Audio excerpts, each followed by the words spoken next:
Oh, hello. I did not notice you there. Sit down, relax, take a load off. You know, this year has been an amazing year for women in video games. We saw a lot more women in leading roles, and not just in terms of playable characters, but also in the kissable developers who make them as well. Why, we're about to end off this year with gaming's premier lady herself, Lara Croft, in her long-awaited sequel, Rise of the Tomb Raider. Now, of course, Lara wasn't the first female video game character. There had been plenty before, like Miss Pac-Man. Yes, little Pac, yes, you flap, mouth up and down, and yes, you swallow that. You like to swallow it, don't you? But for a long time, she was a poster girl, for women in gaming. Until she did a suplex off a cliff.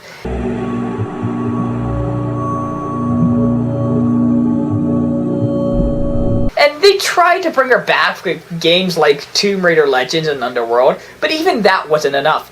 Combine that with the fact that the Uncharted series had stolen a lot of its thunders, and the developers knew they would have to take her next game in a totally new direction.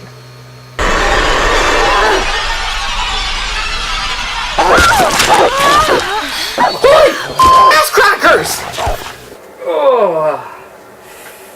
So yeah, the game was a totally bold new direction, but it paid off in spades because it not only serves as a total reinvention of Lara, but Tomb Raider as a whole. For example, this game had a much more darker, gritty, realistic survival tone. The game serves as an origin story, introducing us to a younger, inexperienced Lara, seeing her out on an expedition when her boat gets into a shipwreck and washes up on this mysterious island with only her wits to keep her alive. In these opening moments, you have nothing to rely on but your trusty bow and arrow, which allows you... Speaking of which, what the hell was 2013's obsession with bow and arrows anyway? Anything from Tomb Raider to The Last of Us to The Hunger Games to hell, even more recent titles like Dying Light's new DLC and Destiny all feature bow and arrows in some way or another. Meatdoff thinks we have a wee bit of Legolas envy.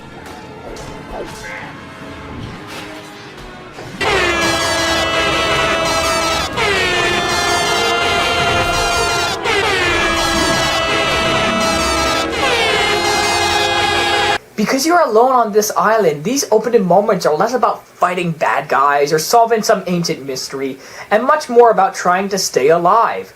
The simple act of leaping to the next ledge or the next platform becomes a matter of life or death to you, and really helps you connect to Lara. You see her character grow and evolve because of the intensity she goes through. Case in point, the moment when you are attacked and Lara is forced into making the first kill of her life is emotionally powerful and truly jaw-dropping.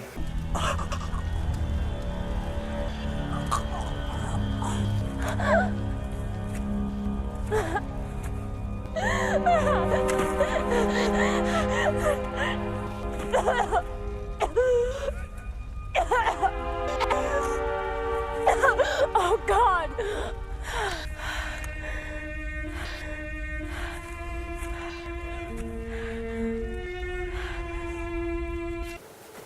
And after this powerful, moving scene, Lara is left all alone to murder the shit out of his friends.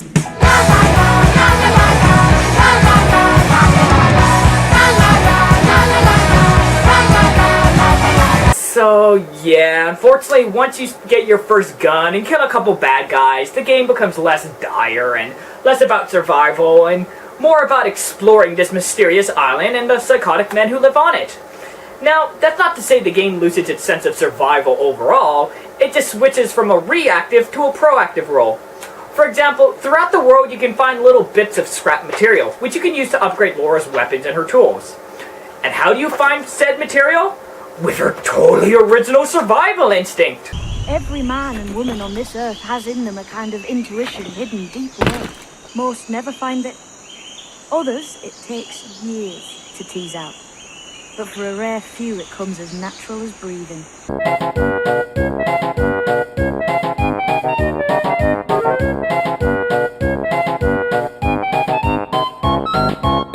Now this is when the game opens up much more and starts to resemble something akin to a Castlevania, or a Metroid.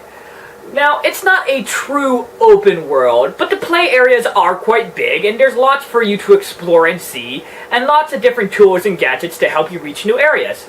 The bow and arrow goes from being a life-saving requirement to a useful tool, allowing you to explore all sorts of new locations. Though you start off with nothing, by the end you have all sorts of different weapons and tools to help you explore the mysterious island and its varied locations. You see so many different places, like snow-covered mountains, ghetto shanty villages, ancient temples, and World War II Nazi bunkers. Because apparently the Nazis were everywhere. Like, yeah, I get it, it was a world war, but you're telling me they had enough time to be in the Pacific in Tomb Raider, in the Amazon in Uncharted, and still had enough time to chase Indiana Jones all over the place? I mean, where the hell weren't they? Can you hear me? What's your status? Well, I'm on the motherfucking moon. God damn it! Laura also starts to open up much more as a character, because once she stops being this scared child, you start to see how smart and intelligent she truly is. And this is showcased nowhere better than in the game's tombs, but really they're just puzzle rooms. Now, a lot of people had a big problem with this because they're very small and mostly optional, but I was perfectly fine with that because story-wise, it doesn't make a lot of sense for her to stop trying to escape this island full of psychotic men just to go explore some random tombs.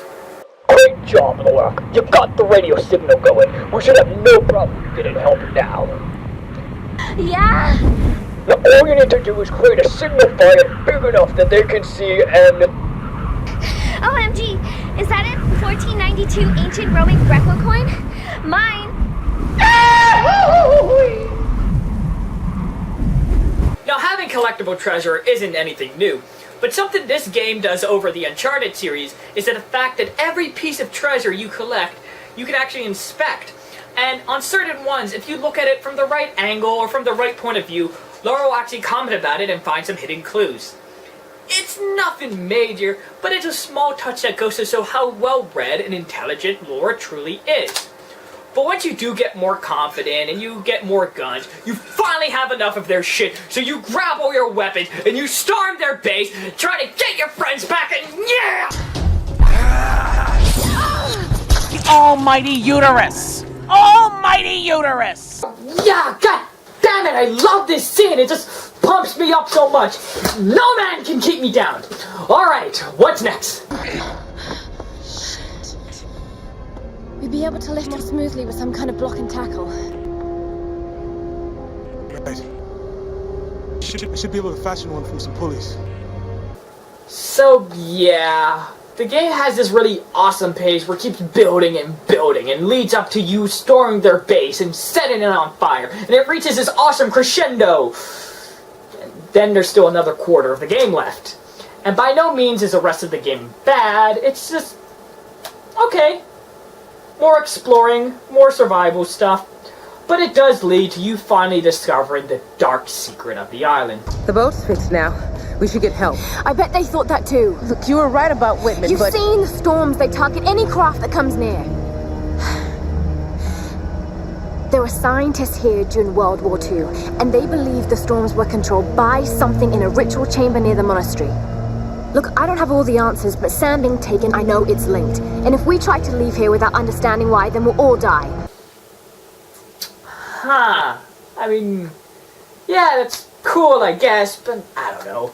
After the game tried so hard in the beginning to have such a gritty, realistic tone, the fact that it turned so fantasy in the end is disappointing. Not bad, just kind of silly. I don't know, I can't help but feeling like the game blew its wad a little too early.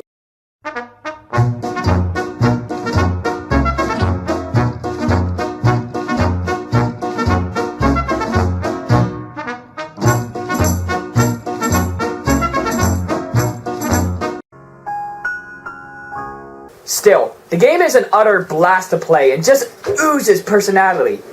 The game totally reinvents Laura and takes her into a bold new direction that I eagerly want to see where it goes next. And true, the gameplay may be fairly standard, but it's rock solid in what it does. It makes an absolute blast to play, whether you want to sneak around with your bow and arrow or just gun everyone down in a firefight. There isn't one part of this game that isn't fun or engaging. What about about that shadowy place? That's beyond our borders. You must never go there, Simba.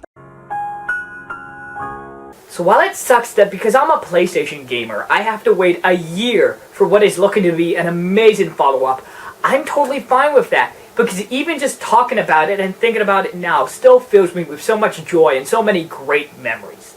I'm Viral Vinny, finally remembering Tomb Raider 2013. The reboot, yeah.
Makes it an absolute... Whatever, I got it. Fuck it, Jerry! We got it!